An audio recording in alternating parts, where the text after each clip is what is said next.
آج سے ہزاروں سال قبل جزیرہ عرب کے جنوبی علاقوں میں یمن کے گرد و نواح میں ایک شہر آباد تھا جسے سبا کہا جاتا ہے، اور وہاں پر آباد لوگوں کو قوم سبا کے نام سے یاد کیا جاتا ہے۔ یہاں کے لوگ نہایت ہی نعمتوں اور راحتوں میں تھے، اور ہر طرف لہلہاتی فصلیں اور پھلوں سے لدے درخت موجود تھے۔ مگر یہ قوم شرک میں مبتلا تھی اور سورج کی پوجا کیا کرتی تھی۔ جب وہاں کے بادشاہ شراجیل بن مالک کی موت ہوئی تو اس کی بیٹی بلقیس نے حکومت کی باغ دوڑ سنبھال لی۔ تو بعض مورخین نے لکھا ہے کہ بلقیس کے والدین میں سے ایک جنات میں سے تھے، لیکن اس نظریے کے کوئی واضح دلائل نہیں ملتے۔ ملکہ بلقیس ایک قابل عورت تھی جس نے یمن پر 9 سال نہایت خوبصورتی سے حکومت کی۔ دنیا کے بیشتر علاقوں میں جو تجارت ہوتی تھی وہ سبائیوں کے ہاتھ میں تھی۔ یہی وجہ تھی کہ یہ قوم نہایت ہی دولت مند تھی، مگر یہ وہ زمانہ تھا جب ایک عظیم موحد بادشاہ کی حکومت موجود تھی، اور یہ بہت طاقتور حکمران تھا جسے تاریخ میں سلیمان ابن داؤد کے نام سے جانا جاتا ہے۔ حضرت سلیمان علیہ السلام کی حکومت دنیا کے بیشتر ممالک میں تھی، جس کا دارالخلافہ یروشلم شہر تھا۔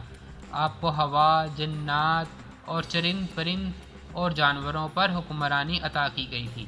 ایک دن کا واقعہ ہے کہ حضرت سلیمان علیہ السلام نے دربار لگایا تو جن و انس، جانور، پرندے سب وہاں پر موجود تھے، مگر ان کا ایک چہیتا پرندہ ہدہد غائب تھا۔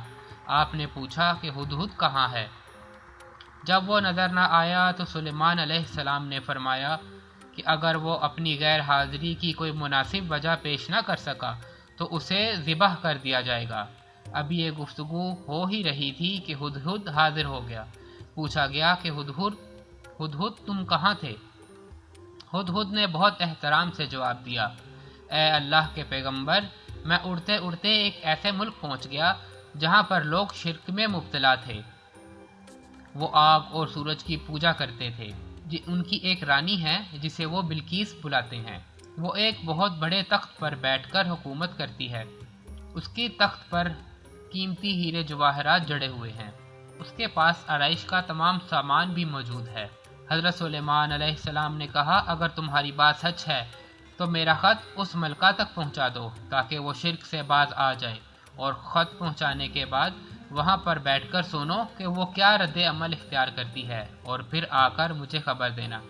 حضرت سلیمان علیہ السلام نے خط جاری فرمایا جو کچھ یوں تھا: شروع اللہ کے نام سے جو بڑا مہربان اور نہایت رحم فرمانے والا ہے۔ یہ عزت والا خط سلیمان ابن داؤد کی جانب سے ملکہ سبا بلقیس کی طرف ہے۔ جو ہدایت کی پیروی کرے اس کے لیے سلامتی ہے۔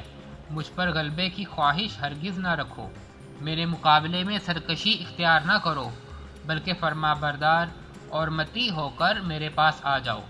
یہ خط دراصل ملکہ سبا اور اس کی قوم کی طرف دعوت اسلام تھا۔ ہدہد نے یہ خط ملکہ سبا تک پہنچا دیا۔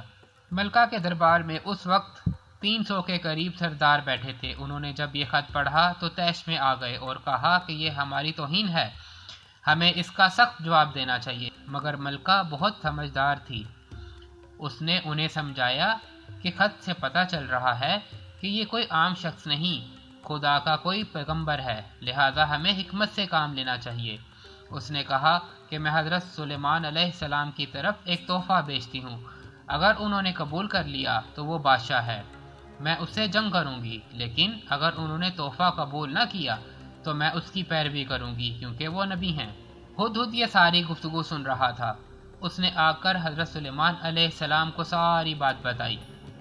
حضرت سلیمان علیہ السلام نے جنات کو حکم دیا کہ شہر میں داخل ہونے والے راستے پر سونے اور چاندی کی اینٹوں کا فرش بچھا دیا جائے، راستے کے دونوں جانب عجیب و خلقت جانور کھڑے کر دیے جائیں، وزراء اور سلطنت کی تمام کرسیوں کو سونے کا کر دیا جائے، دربار کو ہیرے جواہرات سے مزین کیا جائے۔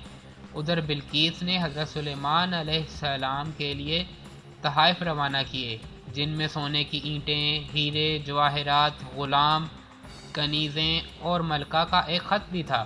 جب قاصد یہ تمام سامان لے کر حضرت سلیمان علیہ السلام کے دربار میں پہنچے تو انہوں نے یہ سب کچھ دیکھا تو شرمندہ ہو گئے۔ حضرت سلیمان علیہ السلام نے ملکہ کے قاصدوں سے کہا کیا تم مال سے میری مدد کرنا چاہتے ہو؟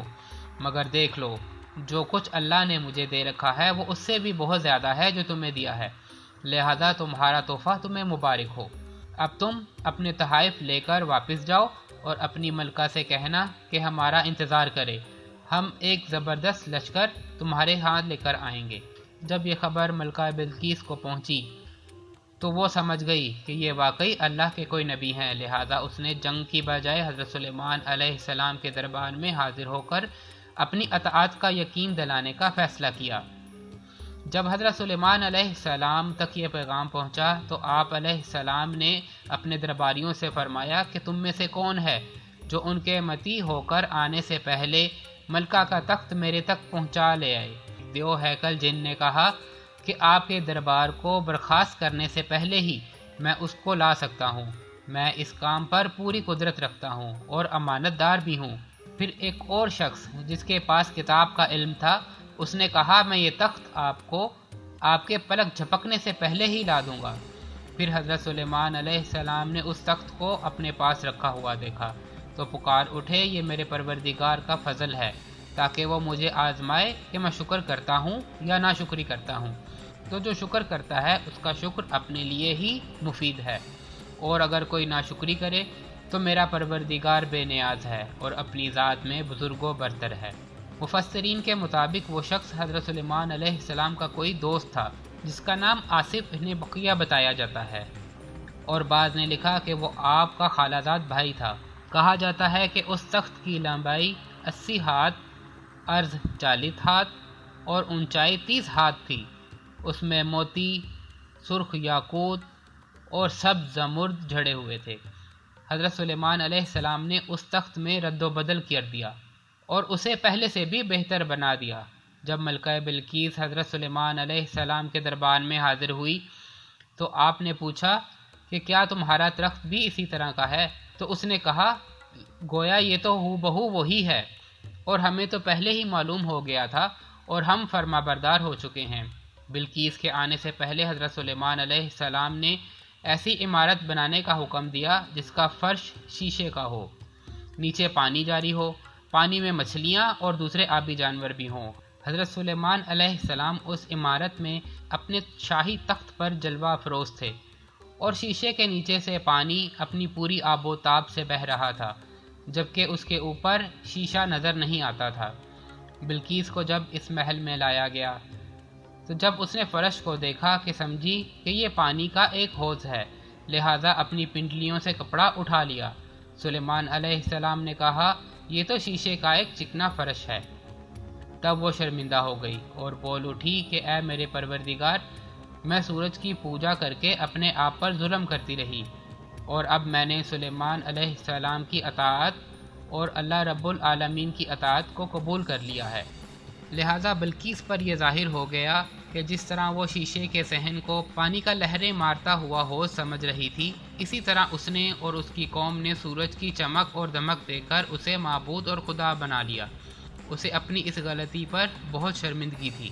بعض مورخین نے لکھا کہ اس واقعے کے بعد ملکہ سابا مسلمان ہو گئی اور حضرت سلیمان علیہ السلام کے نکاح میں آ گئی، جبکہ بعض نے لکھا کہ آپ نے بلقیس کو یمن واپس بھیج دیا اور اس کے لیے وہاں 3 بڑے محل تعمیر کروائے۔ دوستو ایسی مزید ویڈیوز دیکھنے کے لیے چینل کو ضرور سبسکرائب کر لیجیے۔